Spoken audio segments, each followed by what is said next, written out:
Hey guys, तो आज मैं स्पेंड करने वाला हूँ 1997 में horror thriller movie I know what you did last summer को। तो वीडियो को लास्ट तक देखिएगा और चैनल पे नहीं हो तो चैनल को सब्सक्राइब कर लीजिएगा। तो चलिए बिना किसी तरीके स्टार्ट करते हैं इस मूवी की कहानी। मूवी के स्टार्ट में हमें एक बीच को दिखाया जाता है जहाँ एक लड़का बैठ के ड्रिंक कर रहा होता है। अब सीन सीधे शिफ्ट होता है और हम कुछ दोस्तों को देखते हैं जिनका नाम होता है बैरी, जूली और रे, जो कि अपनी ही फ्रेंड हेलन के ब्यूटी क्वीन कंपटीशन देखने के लिए आए हुए थे। हेलन वो कंपटीशन जीत जाती है। उसके बाद ही वो सभी एक बीच के पास चले जाते हैं जहाँ थोड़ी देर बातें करने के बाद वो फिर से घर की ओर जाने लगते हैं। रे उस दौरान ड्राइव कर रहा होता है क्योंकि बैरी काफ़ी नशे में था कि तभी बैरी ड्रिंक करते हुए अपनी बोतल ही गिरा देता है जो कि सीधा जाकर रे के ऊपर गिर जाता है, जिससे रे का ध्यान भटक जाता है और सामने खड़े एक आदमी से उनकी गाड़ी टकरा जाती है। ये सब इतनी जल्दी ही होता है कि उन्हें संभलने तक कभी मौका नहीं मिलता। अब वो जल्दी से जाके उस आदमी को चेक करने लगते हैं जो कि कार की टक्कर से अब मर चुका होता है। उसकी बॉडी को ठिकाने लगाने का सोचते हैं क्योंकि अगर ये बात वो पुलिस को बताते तो मर्डर केस के तहत तो खुद ही इस बात में फंस जाते हैं और इसीलिए वो उसकी बॉडी को ठिकाने लगाने लगते हैं कि तभी मैक्स नाम का एक लड़का वहाँ पास आ जाता है जो कि जूली का ही एक फ्रेंड होता है। जूली उसके पास जाती है और उसे अपनी बातों में बहलाते हुए कहती है कि बैरी ने ज़्यादा ही ड्रिंक कर लिया था जिस वजह से वो उल्टियाँ कर रहा है और इसीलिए वो वहाँ पास रुके हैं। अब जूली की ये बातें सुनते ही मैक्स वहाँ से चला जाता है और उसके जाते ही वो लोग उस आदमी की बॉडी को एक लेक में ले जाकर फेंक देते हैं और एक दूसरे से प्रॉमिस करते हुए कहते हैं कि चाहे कुछ भी हो जाए इस बारे में वो कभी भी किसी को कुछ नहीं बताएंगे। ये कहते ही वो वहाँ से चले जाते हैं। सीन सीधे शिफ्ट होता है और हमें एक साल बाद की कहानी बताई जाती है जब जूली अपनी गर्मियों की छुट्टियां मनाने के लिए कॉलेज से अपने घर वापस लौटती है। जूली अभी भी उस हादसे को भूल नहीं पाई थी और इसी वजह से वो हमेशा खोई खोई सी रहती थी, जिसे उसकी मॉम भी नोटिस कर लेती है। खैर अब उसकी मॉम उसे बताती है कि किसी ने उसके नाम से उसके लिए एक लेटर भेजा है। अब जूली जैसे ही उस लेटर को चेक करती है तो उसके होश उड़ जाते हैं और वो अंदर से काफ़ी डर जाती है क्योंकि उस लेटर में लिखा होता है I know what you did last summer, यानी कि मुझे पता है कि तुमने आखिरी गर्मियों की छुट्टियों में क्या किया था। जूली ये बात बताने के लिए हेलन के पास चली जाती है जो कि अपनी बहन के साथ स्टोर में काम किया करती थी। जूली जैसे ही उसे लेटर दिखाती है तो हेलन के भी होश उड़ जाते हैं। अब वो दोनों बैरी को भी इसके बारे में बताने लगते हैं लेकिन बैरी को उनकी बातों में यकीन नहीं हो रहा था। तब जूली उसे बताती है कि जिस आदमी के साथ उनका एक्सीडेंट हुआ था उसका नाम डेविड एगन था, जिसके 3 हफ्ते बाद ही मछुआरों को उसकी बॉडी मिल गई थी। तब बैरी जूली से कहता है कि क्या उसने रे को भी इसके बारे में बताया है, तो जूली उसे बताती है कि रे और उसका उस एक्सीडेंट के बाद ही ब्रेकअप हो गया था जो कि अब किसी दूसरे शहर में रहता है। तभी बैरी को ये बात याद आता है कि मैक्स ने उस रात उन्हें देख लिया था। अब वो लोग मैक्स के पास चले जाते हैं और जैसे ही बैरी उसके पास जाता है वो उसे धमकाते हुए वार्न करने लगता है और उसे कहता है कि ये सब वो दोबारा ना करे, लेकिन मैक्स ने ऐसा किया ही नहीं था। तो बैरी के इस बिहेवियर से उसे काफी अजीब लगता है। खैर अब उनकी मुलाकात वहाँ रे से होती है जो कि अब एक मछुआरे का काम करता था।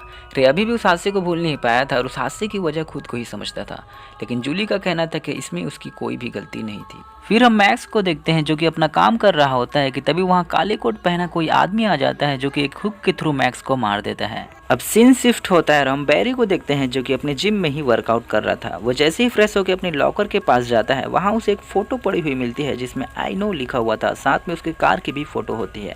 ये देख के उसे काफी अजीब लगता है और वो जल्दी से अपनी गाड़ी को चेक करने के लिए बाहर की ओर जाता है कि तभी अचानक से ही कोई आदमी उसकी गाड़ी को ही लेके वहाँ से भागने लगता है। अब जैसे ही वो उसका पीछा करने लगता है कि तभी वो आदमी उसकी गाड़ी को ही लेके उसको मारने की कोशिश करता है, लेकिन वो आदमी उसको जान से नहीं मारता और उसको ऐसे ही छोड़ देता है। अब घायल होने की वजह से बैरी हॉस्पिटल में एडमिट होता है तो बाकी लोग भी उससे मिलने के लिए आते हैं। तो बैरी उन्हें बताता है कि जिसने भी उसे मारने की कोशिश की उसने काले कलर के कोट पहने हुए थे। तभी बैरी की ये बात सुनते ही वो सभी डिसाइड करते हैं कि जिसने भी ये सब किया है वो उसके बारे में पता लगा के ही रहेंगे। और जैसे ही जूली और हेलन डेविड के बारे में सर्च करते हैं तो उन्हें पता चलता है कि आज से ठीक 2 साल पहले ही डेविड और उसकी जीएफ सूजी का एक कार एक्सीडेंट हो गया था।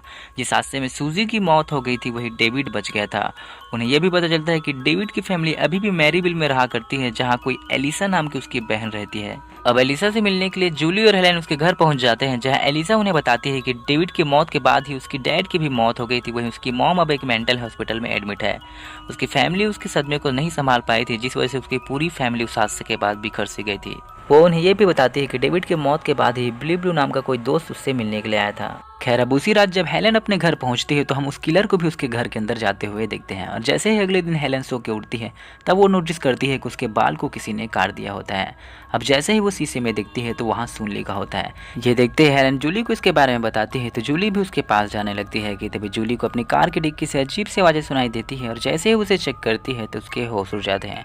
वहाँ उसे मैक्स की डेड बॉडी दिखाई देती है जिसे देख के वो काफ़ी डर जाती है कि तभी वहाँ हेलन और बैरी भी आ जाते हैं और जैसे ही बैरी डिक्की को चेक करता है तो वो डेड बॉडी वहाँ से गायब हो चुकी होती है। तभी वहाँ रे भी पहुंच जाता है, जिसे देखते ही बैरी उस पे ही शक करने लगता है। तो रे उसे बताता है कि उसको भी इसी तरह का लेटर मिला हुआ था। फिर उन्हें याद आता है कि आज परेड का दिन है, तो हेलन को मारने के लिए वो किलर जरूर वहाँ आएगा। जूली हेलन को बैरी के साथ परेड में जाने को कहती है और खुद ही मेलिसा से मिलने के लिए चली जाती है। इधर परेड में ही हेलन को वो किलर दिखाई देता है, पर जैसे ही बैरी उसे पकड़ता है वो तो कोई और ही होता है। इधर जूली मेलिसा को बताती है कि उनकी वजह से ही डेविड की मौत हुई थी। तो मेलिसा उसे कहती है कि डेविड खुद ही वहाँ सुसाइड करने के लिए गया हुआ था और डेविड का छोड़ा हुआ लेटर उसे दिखाती है। तभी जूली को रियलाइज होता है कि लेटर में लिखा हुआ हैंडराइटिंग उनको मिले हुए लेटर से मैच कर रहा था, यानी कि डेविड को भी वो किलर मारना चाह रहा था। इधर हेलन और बैरी फिर से उस ब्यूटी कंपटीशन में गए हुए होते हैं कि तभी हेलन के सामने ही वो किलर आके बैरी को मार देता है। ये देखते ही वो जोर से चिल्लाती है और उसकी आवाज़ को सुन के वहाँ एक शरीफ आ जाता है। अब शरीफ के साथ मिलकर वो जैसे ही वहाँ चेक करने को जाते हैं तो वहाँ बस कोई भी नहीं होता। अब हेलन को डरी हुई देख के शरीफ उसे घर छोड़ने के लिए जाता है कि तभी रास्ते में उन्हें एक आदमी दिखाई देता है जो कि और कोई नहीं बल्कि वो किलर ही होता है। लेकिन शरीफ को ये बात पता नहीं होती और जैसे ही वो उसके पास जाता है वो किलर उसे भी मार देता है। यार अब जूली को ये बात पता चल जाती है कि जो किलर सबको मार रहा है वो सूजी के ही डैड होते हैं। उधर भागते हुए हेलन अपने शॉप में पहुंच जाती है और वहां पहुंचते अपनी बहन एल्सा को बाहर का दरवाजा बंद करने को कहती है, पर जैसे ही ऐसा दरवाजा बंद करने के लिए जाती है कि तभी वो किलर पीछे से वहां आ जाता है और उसे भी बेरहमी से मार देता है। अब वो हेलन को भी मारने वाला होता है कि तभी हेलन विंडो से नीचे कूद जाती है और वो किलर से बचने की काफ़ी कोशिश करती है, लेकिन वो किलर उसे भी पकड़ लेता है और उसे भी बैरी के पास पहुँचा देता है। काफ़ी साड़ा होता है साला। वहीं दूसरी तरफ ही जूली रे के पास पहुंच जाती है और उसे उस किलर के बारे में बताने लगती है कि तभी जूली की नज़र रे के उस बोर्ड पे पड़ती है जहां बिली ब्लू लिखा हुआ था। ये देख के जूली को रे पे ही शक होने लगता है और वो उसे ही किलर समझने लगती है। अब वो उससे डरते हुए वहां से भागने लगती है कि तभी उसे समझाने के लिए रे भी उसके पीछे जाने लगता है कि तभी अचानक से एक आदमी वहां आके रे को रोक देता है और जूली को देखते ही उससे कहता है कि वो जल्दी से उसकी बोट में जाके छुप जाए। पर जैसे ही जूली उसके बोट के अंदर जाती है तो वो आदमी भी वहां आ जाता है, पर जिस आदमी को वो हेल्प करने वाला समझ रही होती है वो खुद ही वो किलर होता है। अब वो किलर उसे मारने ही वाला होता है कि तभी जूली वहां से भागने लगती है। इधर रे भी होश में आते ही एक मोटर बोट की मदद से उस बोट तक पहुंच जाता है जहां उसका सामना उस किलर से हो जाता है। अब रे उस किलर को मारने की कोशिश करता है, लेकिन वो किलर अपने हुक की मदद से उसे नीचे पानी में ही गिरा देता है। वहीं दूसरी तरफ ही जूली उस बोट के नीचे जाकर छुपने लगती है जहाँ काफी सारा बर्फ जमा होता है।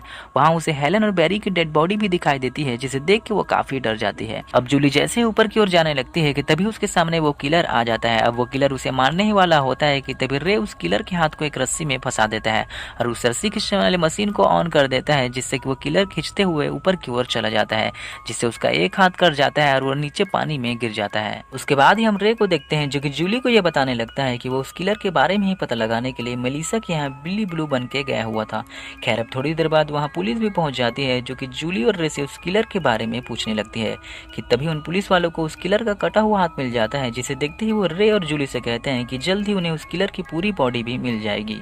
अब सीन शिफ्ट होता है और हमें 1 साल बाद की कहानी बताई जाती है जब जूली अपनी क्लासेस से फ्री होकर शावर में नहाने के लिए जा रही होती है कि तभी उसे अपने सामने ही एक लेटर दिखाई देता है, जिसे चेक करने पे उसे पता चलता है कि उसके दोस्तों ने ही उसे पूल पार्टी के लिए इनवाइट किया हुआ था। खैर अब जैसे ही जूली अपने सामने वाले ग्लास की ओर देखती है कि तभी वहाँ उसे आई स्टिल नो लिखा हुआ दिखता है और तभी उस ग्लास को तोड़ते हुए वो किलर उस पर अटैक कर देता है और यही ये मूवी खत्म हो जाती है। तो नेक्स्ट पार्ट के लिए वेट कीजिए, जल्द ही मैं नेक्स्ट पार्ट भी लेके आऊंगा। तो कैसी लगी वीडियो जरूर बताइएगा। वीडियो अच्छा लगा तो वीडियो को लाइक कीजिएगा, चैनल को सब्सक्राइब कीजिएगा।